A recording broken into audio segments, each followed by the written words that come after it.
আজকে আপনাদের জন্য খুবই মজাদার এই রমজানে একটা শাক পাতার ভিডিও নিয়ে চলে আসলাম। অনেক আগে একটা সময় এই শাকটা খুব প্রচলিত ছিল। এই শাকটার নাম হচ্ছে বেউতা শাক। এই শাকটা যদিও আরো ছোট ছোট থাকে, তবে আমার মনে হয় এটা হাইব্রিডের, একটু বড় বড় পাতা। আসসালামু আলাইকুম, কেমন আছেন সবাই? আমি আলহামদুলিল্লাহ অনেকটাই ভালো আছি আর অনেকটাই সুস্থ আছি। আর আপনারা কেমন আছেন সেটাও কিন্তু কমেন্ট বক্সে কমেন্ট করতে একদমই ভুলবেন না। খুবই টেস্টি অ্যান্ড মজাদার একটা রেসিপি নিয়ে কিন্তু আপনাদের মাঝে হাজির হয়ে গিয়েছি। খুবই সিম্পল ভাবে দেখানোর চেষ্টা করব আমি ঠিক যেভাবে করে খাই। আমি আমার জন্য এক মুঠা শাক নিয়ে আসছিলাম। এই শাকটার দাম নিয়েছে 10 টাকা। এটা এনে কেটে সুন্দর করে আমি পরিষ্কার করে ধুয়ে নিয়েছি।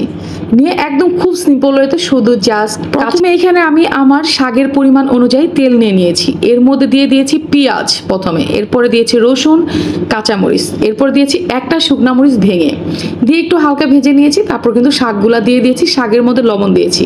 আমি যেহেতু এটা ইফতারির পরে করেছি সমস্যা নাই, তবে আপনারা আপনার লবণ টেস্ট অনুযায়ী দিবেন। আর যদি বুঝামুখি করেন ইফতার আগে তাহলে অবশ্যই টেস্টটা বুঝে দিবেন, আন্দাজ করে লবণটা আপনারা দিয়ে দিবেন। রমজান মাসে সবসময় তরকারিতে একটু লবণ আন্দাজ করে দিতে হয়, তবে যারা আমরা রাঁধুনি তারা কিন্তু এটা আসলে অভ্যস্ত পারে। লবণ দিয়ে শাক দিয়ে তারপরে হচ্ছে আমি ঢেকে দিয়েছিলাম। ঢেকে আবার কিছুক্ষণ পর পর উঠিয়ে আমি কিন্তু এটা সুন্দর করে কিন্তু ভেজে নিচ্ছি।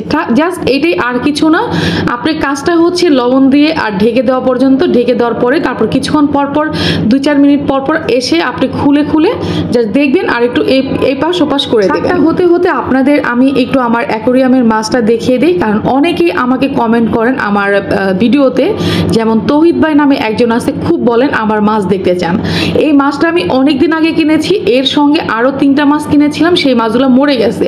বাট এই মাছটা আলহামদুলিল্লাহ প্রায় 6 মাসের উপরে, 1 বছরের কাছাকাছি মাছটা এখনো কিন্তু খুব ভালো আছে। আমি কিন্তু এটার তেমন কোনো যত্ন, তেমন একটা কোনো কিছুই করি না। আগের মাছগুলো যেহেতু মারা গেছে, আমি জানি না এটা কেন মারা গেছে। আর এই মাছটাকে তেমন কিছুই করি না, জাস্ট 6-7 দিন পর পর পানি চেঞ্জ করে দিই। আর জাস্ট সকালবেলা আমি ঘুম থেকে উঠে 2টা করে দানা তাকে খাবার দিই। আর সারাদিনে তাকে কোনো খাবার দিই না, সারাদিনে একবারই খাবার দিই।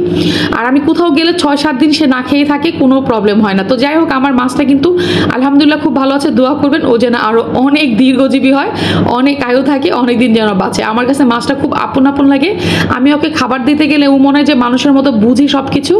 আমি যখন খাবারগুলো উপরে দিয়ে আঙ্গুল দিয়ে জাস্ট একটু ইশারা দিই, ও আবার খেতে আসে। সবকিছু মনে হয় যে মানুষের মতো বুঝে যে আমি ওর সামনে যাই, এটাও বুঝতে পারে। পশু পাখি সবকিছু দেখবেন মানুষের ভাষা বুঝে, যারা পালতে পালতে একসময় ওদের মানে কথাগুলো ওরা বুঝতে পারে। পশু বলেন, পাখি বলেন, হাঁস মুরগি বলেন, সব কথা বলতে বলতে আমার কিন্তু শাকগুলা হয়ে গিয়েছে। জাস্ট এরকম ঢেকে জাস্ট আমি ভেজে নিয়েছি। এরপরে ঢাকনাটা উঠিয়ে ফেলেছি। তারপরে জাস্ট শাকটা আমি ভেজে নিয়েছি, আর কিছু নাই। দেখতেই পাচ্ছেন একদম কমপ্লিট হয়ে গেছে। এটা যদি গরম গরম ভাত দিয়ে খান কতটা টেস্ট হতে পারে আপনি ভালো করে জানেন। আর বেউতা শাক কিন্তু আমার খুবই পছন্দ। একটা সময় ছোটবেলা প্রচুর খাইতাম, এখন তেমন একটা দেখা যায় না, বিশেষ করে শহরে। যাই হোক, ভিডিওর একেবারে শেষ প্রান্তে চলে এসেছি। সবাই ভালো থাকবেন আর রমজান মুবারক, সুস্থ থাকবেন। আল্লাহ হাফিজ, আসসালামু আলাইকুম।